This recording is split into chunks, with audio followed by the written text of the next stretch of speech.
Imagine a man lowered into a cauldron of boiling oil before a roaring crowd, flames rising around him like the breath of death itself. The soldiers step back from the heat, the metal creaks, the arena holds its breath.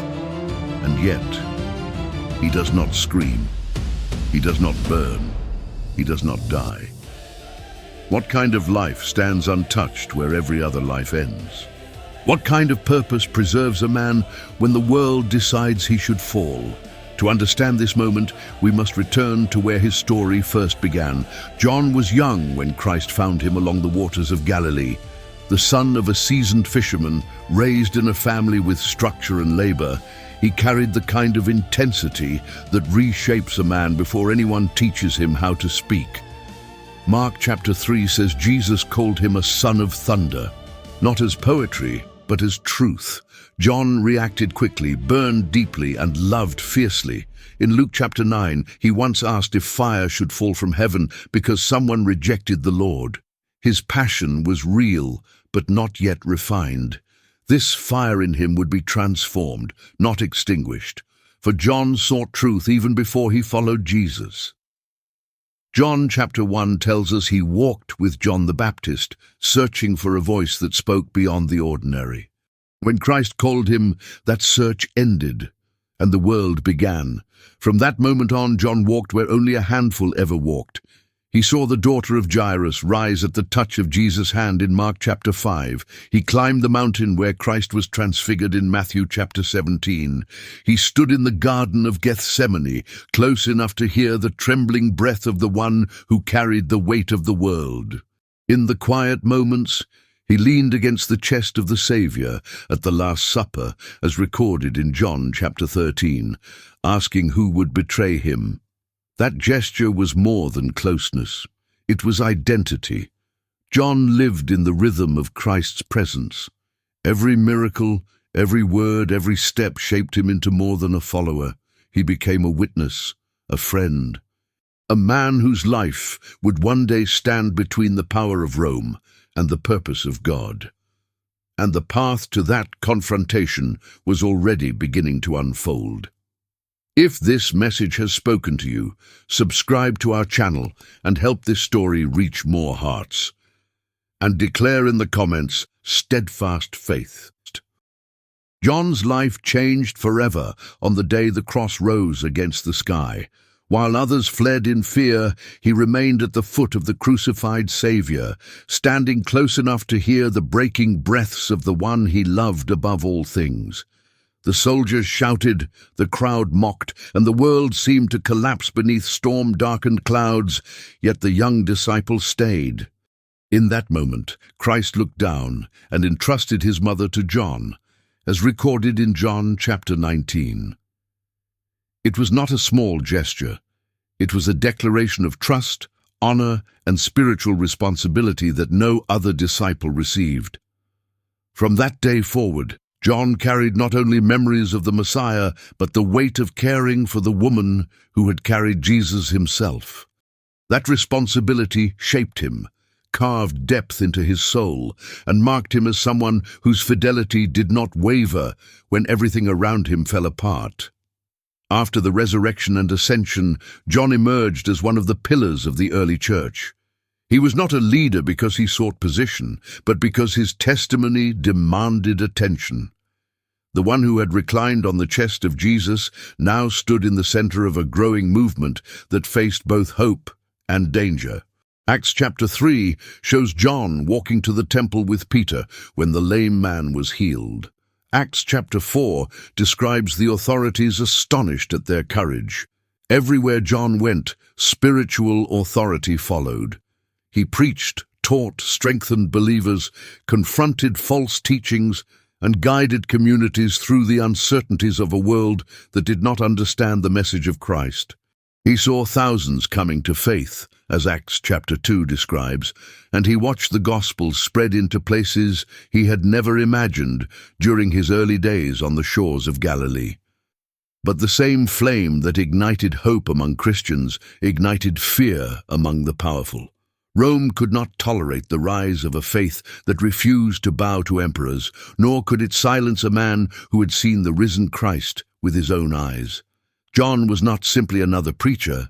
He was the last living apostle, the final voice among those who had walked beside Jesus. His words carried the weight of eyewitness truth. 1 John chapter 1 opens with a declaration that he had heard, seen, and touched the word of life. That authority made him impossible to manipulate and impossible to dismiss.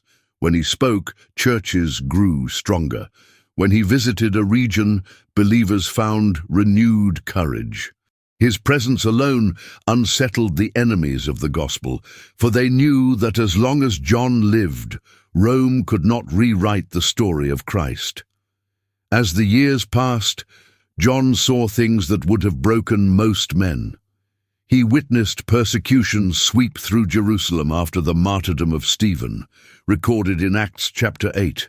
He watched the city fall, the temple burn, and believers scatter across distant lands. Yet in all of it, John held firm. He understood that the message of Christ was not a fragile flame, but an unshakable fire. And that fire made him a threat. His longevity baffled authorities. His influence frustrated Rome. His courage humiliated those who tried to silence the gospel by force. Every step he took, every letter he wrote, every sermon he preached served as a reminder that the power of God could not be conquered by political force. And while John never raised a sword, nor incited rebellion, his faith alone was enough to unsettle an empire. That growing tension would soon lead to a turning point, for the shadow of Rome had begun to stretch toward him with renewed intensity, preparing a confrontation that would test the strength of everything he believed. The tension between the growing Christian movement and the Roman Empire did not erupt suddenly. It rose slowly, like a storm gathering strength far beyond the horizon. At first, Rome tolerated Christianity as a strange branch of Judaism, nothing more than a minor belief held by scattered groups across distant provinces. But as the years passed, the message of Christ no longer appeared contained or harmless. It spread from home to home, city to city, heart to heart, carried by people who refused to abandon the one who had changed their lives. And standing at the center of that expanding flame was John, the last apostle. To the believers, he was a spiritual father. To Rome, he was a symbol of resistance. But the true turning point came when an emperor ascended to the throne with ambitions larger than power itself. He wanted divinity. Domitian was not content to rule the empire. He demanded to be worshipped by it. His desire went beyond loyalty and reached into the realm of the sacred. He insisted that citizens from every province bow before him, offer incense to his name, and acknowledge him as Lord. It was not a suggestion. It was a decree that intertwined political stability with religious devotion. Anyone who refused the cult of the emperor was branded an enemy of the state. For many Romans, these expectations blended naturally into their traditions. But for Christians, the command struck at the very core of their identity. Deuteronomy chapter 6 declares that only the Lord is worthy of worship, a truth Christ himself reaffirmed. To bow before a man, no matter how powerful, was unthinkable. It was not rebellion. It was obedience to God. Under Domitian's rule, pressure intensified across the empire. Christians were accused, reported, and dragged before authorities for refusing to participate in ceremonies that violated their faith. Some were imprisoned, some were beaten, some simply disappeared. The emperor saw loyalty to Christ as a direct threat to his demand for absolute authority. And among all the names whispered in the corridors of imperial power, one stood above the rest. John, the last apostle, the eyewitness of Jesus, the man whose words still ignited courage in the hearts of believers. He did not lead armies. He did not stir political unrest. Yet his influence undermined the emperor's deepest desire, unquestioned devotion. Reports traveled from province to province, describing gatherings where John taught about Christ with unwavering clarity. They said that wherever he walked, people strengthened their resolve. They said that entire communities stood firm against fear because they saw in him a man who had already given everything for the sake of the gospel. Some officials believed John's presence destabilized the empire. Others feared that if he continued to preach, the Christian movement would only grow. Domitian demanded silence, but John's life produced the opposite. His very existence became an act of defiance, not because he fought Rome, but because he refused to call a mortal man Lord. For Domitian, that refusal was intolerable. As persecution spread, Rome began to track the movements of influential Christian leaders. Informants were assigned to observe gatherings, document teachings, and identify anyone whose faith seemed unbreakable. John appeared on nearly every report. He traveled between the churches of Asia Minor, strengthening leaders, correcting false doctrines, and encouraging believers to remain faithful even when danger pressed against their doors. His authority did not weaken with age. It grew. He represented continuity in a world shaken by violence and political chaos. Every time he spoke, the empire felt its grip loosen just a little more. Domitian feared that if John continued to live freely, Christians would gain even greater confidence to resist the demands of the imperial cult. And fear in the heart of a ruler becomes fuel for oppression. The emperor resolved that the last apostle must be dealt with decisively, but John did not fear such decisions. He knew the words Christ once spoke in John chapter 15, reminding his followers that the world would hate them because it hated him first. Those words had prepared him for everything that now unfolded. The storm that had been gathering for years was about to break over him with full force, setting into motion a confrontation he could not avoid, and an outcome that Rome believed it controlled. The empire was watching, the Christians were praying, and the shadow of Domitian's ambition was moving toward John with a weight that would soon change the course of his life forever. When the order finally arrived, summoning John to Rome, it did not come as a shock. The empire had been watching him, following his steps, and waiting for the right moment to strike. Officials approached him not as a respected elder, but as a man expected to yield under pressure. Yet John walked with the same serene confidence that had marked him since the days he followed Christ through Galilee. He understood that earthly courts had no power to determine the fate of a servant whose life rested in the hands of God. Still, the journey ahead carried a weight that those around him could not ignore. Roman escorts traveled beside him, determined to present him before the emperor as an example of defiance that demanded punishment. The road stretched long beneath their feet, but John did not resist. He remembered the words Christ once spoke in John chapter 18, declaring that his kingdom was not of this world. Those words echoed in John's heart as he approached the capital of the empire that now sought to silence him. When John arrived in Rome, he was taken immediately to a guarded structure reserved for trials that touched both political and religious matters.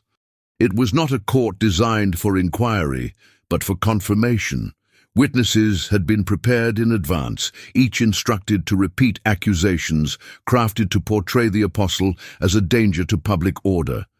They claimed he incited rebellion by refusing to honor the emperor. They argued that he undermined Roman unity by encouraging believers to worship only one God.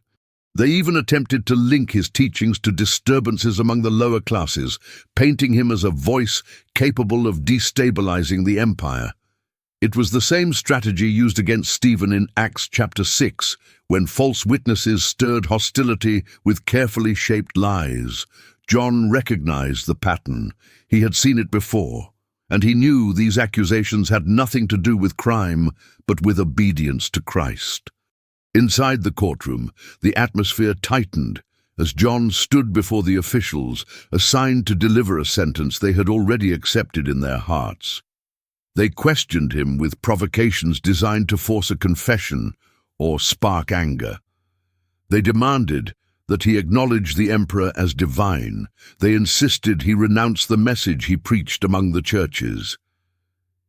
Yet John answered with the same calm strength that had accompanied him throughout his ministry. He did not defend himself with argument or rhetoric. He spoke simply of what he had seen and heard, just as he wrote in 1 John chapter 1. His words held no bitterness, only truth. This unsettled the officials more than rebellion ever could. They expected fear. They received conviction. They expected desperation. They encountered serenity.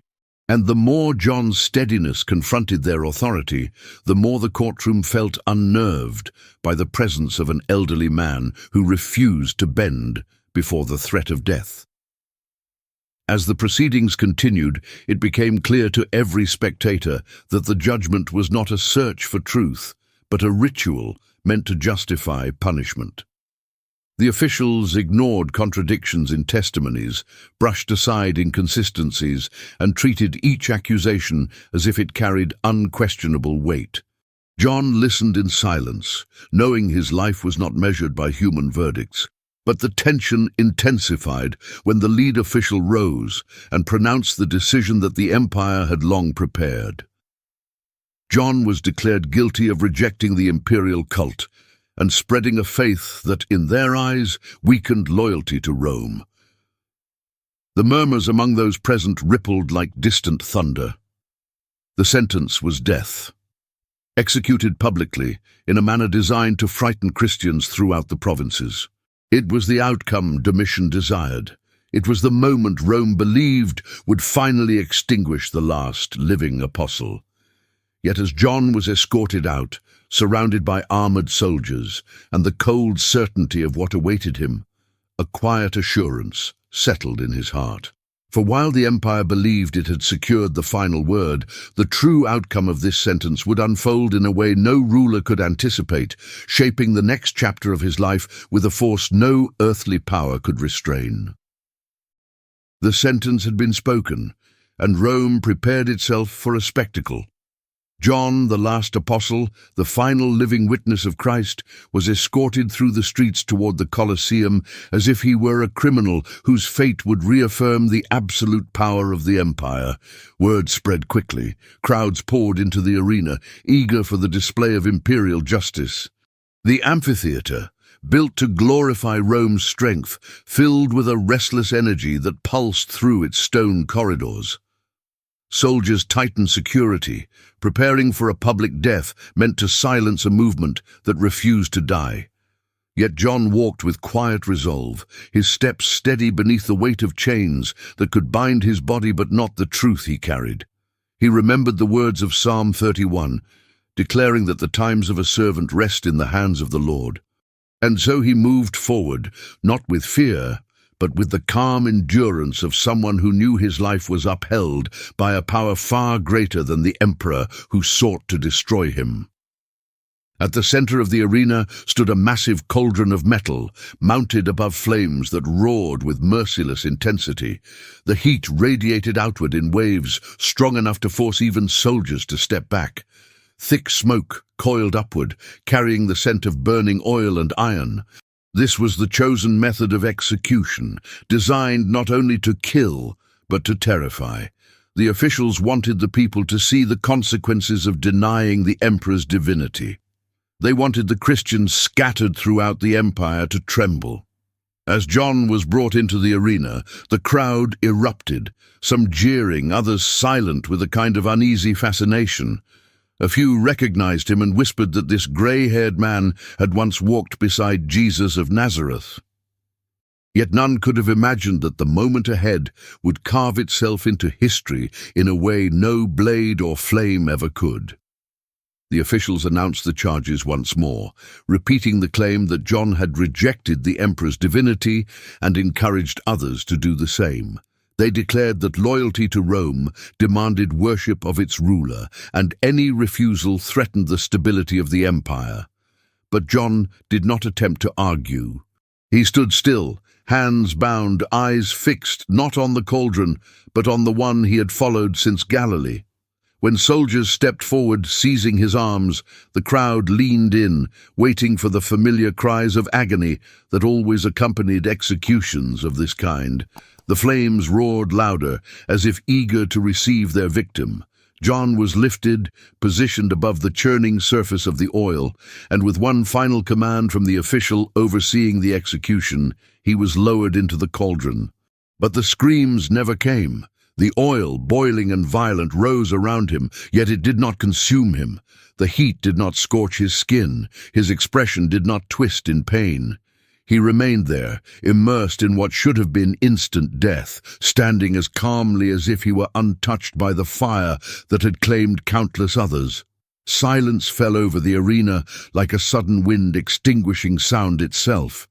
Soldiers stared wide-eyed, unable to comprehend what they were seeing. The crowd, once loud and restless, now struggled to accept the impossible unfolding before them. Some stepped back, crossing themselves in fear. Others whispered of Daniel chapter 3, remembering the young men who walked through the furnace without a mark, because the Lord was with them. And high above, where emperors watched from reserved balconies, a tremor of unease rippled through the one who believed himself divine. Time seemed to stretch as John stood unharmed in the cauldron. Finally, in panic and confusion, soldiers pulled him out, their hands shaking more from fear than effort. When they placed him on the ground, not a single burn marked his body. He breathed steadily, his gaze steady, his presence now more threatening to Rome than any sword ever could be. The officials, unable to deny what the entire arena had witnessed, exchanged frantic whispers. The emperor himself, shaken by what he had just seen, understood the danger of continuing the execution. If John survived again, the miracle would only magnify. And if the crowd saw yet another sign of divine preservation, the authority of Rome could fracture in an instant. For the first time, Domitian faced a confrontation he could not control. Desperation replaced confidence. Fear replaced certainty. The empire had tried to end the life of the last apostle, and instead had revealed a display of power that no decree could hide. With the eyes of thousands fixed upon him, the emperor made a decision that was as much an admission of defeat as it was an attempt to salvage authority. The execution would not continue. John would not be killed. Instead, he would be sent away, exiled to a place far from the cities, far from the churches, far from the crowds who had just witnessed a miracle Rome could not explain. A place where, in the minds of the rulers, his influence would wither into silence. Yet exile was not the end they imagined. What awaited him would rise beyond the reach of emperors, beyond the power of Rome, and beyond anything the world had seen before. When the emperor issued the order to exile John, it was not an act of mercy. It was fear disguised as authority. Domitian understood that another public miracle, witnessed by the masses, would unravel the illusion of his divinity, and so he sought to bury John's influence beneath distance and isolation. Soldiers escorted the apostle from the Colosseum toward the coast, where prisoners and political dissidents awaited transport to the island of Patmos. The vessel prepared for the journey was not built for comfort or dignity. It was designed for cargo, chained men, and the unspoken intention that most who boarded it would never return. The sea was restless, pushing the ship back and forth as if resisting the empire's attempt to hide what had happened in Rome. Yet John remained calm. Psalm 37 declares that the Lord directs the steps of those who delight in him, and the apostle walked with that assurance even as he entered a voyage meant to erase his voice from the world. The crossing to Patmos was harsh. Wind tore at the sails, waves crashed against the hull, and the prisoners suffered seasickness, exhaustion, and despair. John was no young man. Age had slowed his body, though not his spirit. He felt the weight of each night spent on hard wooden planks and the sting of chains against his skin as guards tightened restraints. But he did not complain. He prayed. He remembered the miracles he had witnessed beside Christ. He recalled the hope ignited in the hearts of believers throughout Asia Minor. And he carried within him the quiet conviction that the God who preserved him from the oil had not brought him into exile to abandon him there. When the ship finally approached Patmos, he saw the barren landscape rising from the sea, an island of jagged rocks, dry winds, and the faint echo of human suffering. Rome had chosen it precisely because it swallowed strength and erased names. Yet it could not erase John's purpose. The guards forced John and the other prisoners into labor as soon as they arrived. Days were spent striking stones, carrying weight beyond what elderly muscles could bear, and enduring demands barked by overseers who saw the prisoners not as men, but as burdens. John's body weakened under the strain, his hands trembled at times, his breath grew heavy in the evenings. But his heart remained anchored. Romans chapter 8 declares that all things work together for good to those who love God, and John repeated that truth in silence as he walked across the rough terrain. Other prisoners watched him with curiosity. He did not curse, did not break, did not lash out. They sensed peace in him, an unusual peace for such a place. Some approached him in quiet moments, seeking comfort without knowing why. And though John had no pulpit, no scrolls, no congregation, he carried within him the same presence that had sustained him through persecution and fire. Patmos could imprison his body, but it could not imprison the spirit who dwelled within him. Then one day something changed. John felt it before he understood it, a stirring, a stillness, a deep pull within his soul, unlike anything he had ever known. Not fear, not dread, something greater. During a moment of solitude, as he prayed and focused his heart on the Lord, the unseen world opened before him. Later, he would describe this moment in Revelation chapter 1, saying he was in the Spirit on the Lord's day. It was not imagination, it was not memory, it was encounter.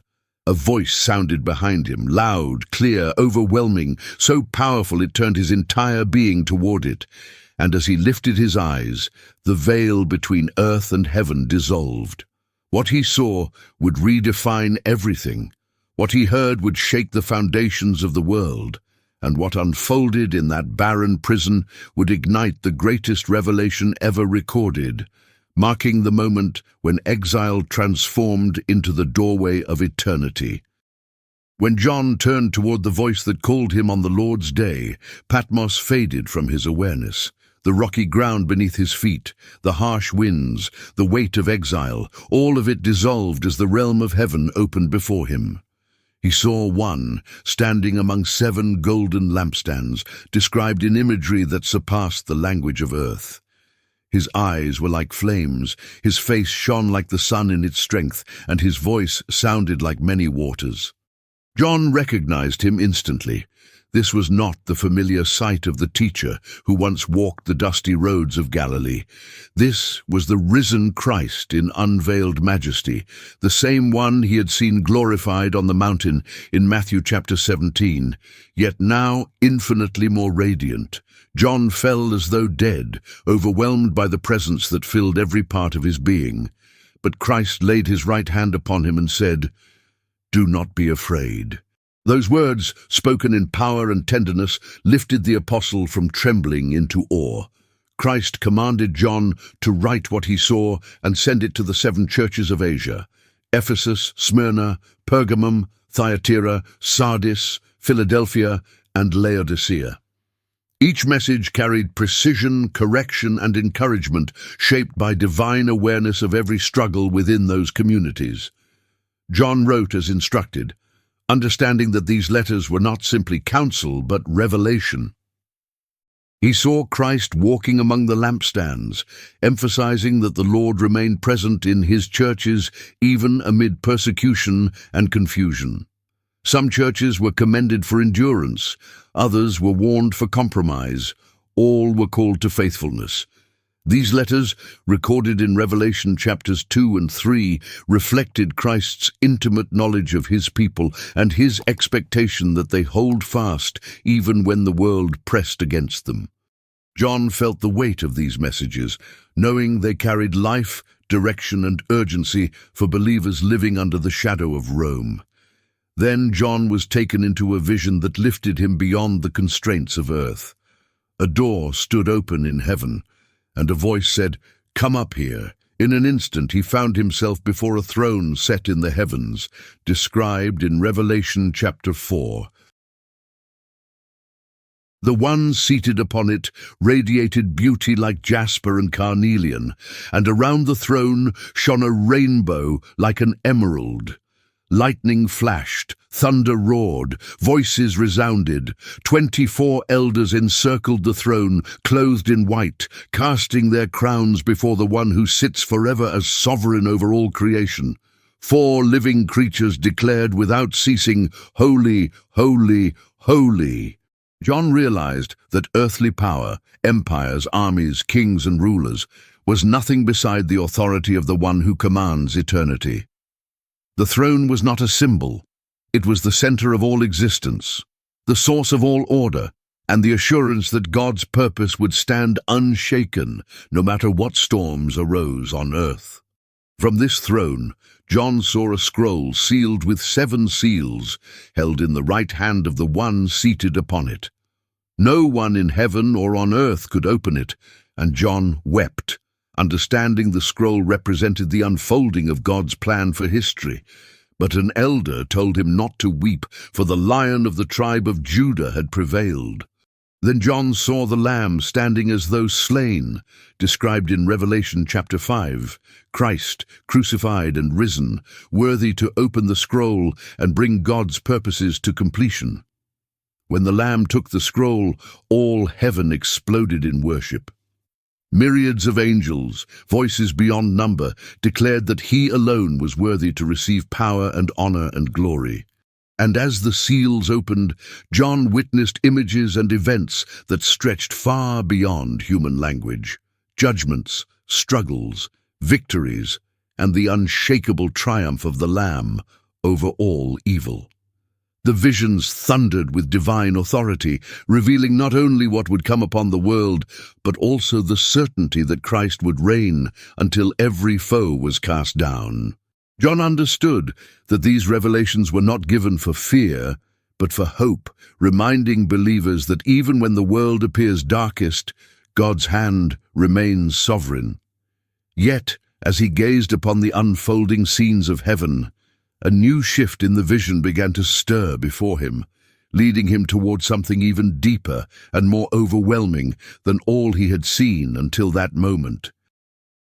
John did not know when his exile would end, nor did he imagine that the empire would ever permit his release. Patmos was designed to be final, a grave without burial, a place where voices went silent and records faded into obscurity. Yet empires shift, rulers fall, and the plans of men collapse beneath the weight of time. When Domitian died, Rome entered a period of uneasy transition. His successor, Nerva, sought to reverse the cruelty that had defined the previous reign, releasing those who had been unjustly condemned. Somewhere within the tangled documents of political reform, John's name resurfaced, a name the empire had tried to erase, a voice it had attempted to drown in fire and exile. Suddenly, the apostle who had survived the cauldron and the island was ordered to walk free. Even the guards delivering the message did not understand the significance of what they were announcing, but heaven understood. God, who determines the seasons of kings and the times of his servants, as Ecclesiastes chapter 3 declares, had decided that John's exile had fulfilled its purpose. The journey back to the mainland carried a different weight than the one that had brought him to Patmos. John was older now, his body weakened by labor and years of strain, but his spirit radiated a depth that only intimacy with God could shape. The revelations he had received burned within him like living fire. He carried no treasure, no possessions, no earthly reward, only the record of the visions entrusted to him, the words that would become the book of Revelation. As the ship approached the familiar shores of Asia Minor, the believers who had prayed for him, wept for him, and feared the worst, began hearing rumors that John had returned. Some dismissed the reports as impossible. Others dared to hope, but restrained their joy. When he finally stepped onto the soil of Ephesus, the reaction was overwhelming. Men and women ran to embrace him, tears fell freely, and astonishment filled the air. They had expected age to cripple him, exile to break him, or the cauldron to destroy him. Yet he walked among them still, weathered, fragile, but carrying an authority far greater than when he had left. In the churches, John became a living testament to the faithfulness of God. Pastors sought his counsel. Young believers leaned in to hear his memories of the days he walked with Christ. Families brought their children simply to see him, to look upon the last apostle who had touched the hands that fed the multitudes, who had stood beneath the cross, who had outrun Peter to the empty tomb on the first day of resurrection. John spoke gently, not with the fire of youth, but with the clarity of one who had lived through storms and remained anchored. His lessons were simple, yet profound. In 1 John chapter 2, he urged believers to remain in what they had heard from the beginning. In 1 John chapter 4, he reminded them that the one who lived within them was greater than anything the world could raise against them. His epistles took shape during this time, filled with the steady tone of a man who had seen the rise and fall of kings and still believed that love was the greatest power in the kingdom of God. He repeated often the command of Christ from John chapter 13, urging them to love one another. Some said that in his old age, those were the only words he wished to leave behind. As John grew weaker physically, his presence only grew stronger among the believers. He often had to be carried into gatherings, his body unable to bear long walks. Yet when he spoke, the room fell silent. Not because of his age, not because of his reputation, but because every word carried the weight of someone who had remained faithful through persecution, fire, isolation, and revelation. He reminded the churches that suffering did not mean abandonment, that trials did not erase God's promise, and that endurance was the mark of true discipleship. James chapter 1 declares that the one who perseveres under trial will receive the crown of life, and John embodied that truth with quiet dignity. His very existence strengthened believers who faced growing opposition from a world still hostile to the message of Christ. And yet, even as he shared the wisdom of decades and the revelations of Patmos, there remained a single question burning in the hearts of many. Why had God preserved him? Why had he survived what none of the other apostles survived? Why had the oil, the emperor, and the exile failed to take his life? That question lingered like a whisper rising in every gathering, drawing the believers to lean closer, sensing that the answer touched something far deeper than they yet understood, something John's life was only beginning to reveal. For many believers in Asia Minor, John's presence raised a question that lingered like a sacred mystery. Why had God allowed him to live so long? Why did he survive the oil, the exile, the judgment, and the long wait of the passing years? The other apostles had faced martyrdom with courage, sealing their testimony in blood. Yet John, the youngest of them all, outlived each one. As he walked slowly through the gatherings of the faithful, leaning on the arms of those who assisted him, his very existence seemed to carry a message deeper than sermons, deeper than letters, deeper than memory itself. He had walked with Christ from the beginning. He had seen miracles, heard the voice that calmed storms, stood beneath the cross, witnessed the resurrection, received visions of the future, and endured trials that would have destroyed lesser men. And still he lived, not for survival's sake, but because God had something to deliver through him, a final testimony that would echo across generations. John understood this.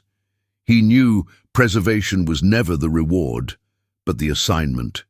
He had not survived the cauldron to boast of endurance. He had survived so the revelation given on Patmos could reach the church. He had not endured exile to prove Rome powerless, but to reveal Christ's eternal victory. His writings reflected this awareness. His gospel proclaimed the identity of Jesus as the Word made flesh, offering life to all who believed. His epistles confronted error, comforted the fearful, and taught that true faith expressed itself in love, a theme he repeated with the clarity of someone who had matured beyond the need for complexity. In 3 John verse 2, he prayed for the well-being of believers, showing that his pastoral heart had not dimmed. And then, of course, came the revelation, the visions of the Lamb, the throne, the final triumph over all darkness. These were not messages shaped by imagination or fear. They were proclamations entrusted to a man whose life had been guarded for this very purpose. As the years drew to a close, John often reminded the church of the simplicity at the center of the faith. Love one another. Walk in the light. Hold fast to what you heard from the beginning. He did not glorify his own survival, nor did he seek to explain the mysteries surrounding it. Instead, he pointed continually to Christ. In 1 John chapter 5, he wrote that God had given believers eternal life, and that this life was in his Son. This was the truth he lived for, the truth he suffered for, the truth he wanted every believer, young or old, strong or weak, to understand. John's endurance was not meant to draw attention to the man, but to the message. His survival magnified the faithfulness of God. His long life became a living bridge between the physical ministry of Jesus and the spiritual journey of the generations that followed.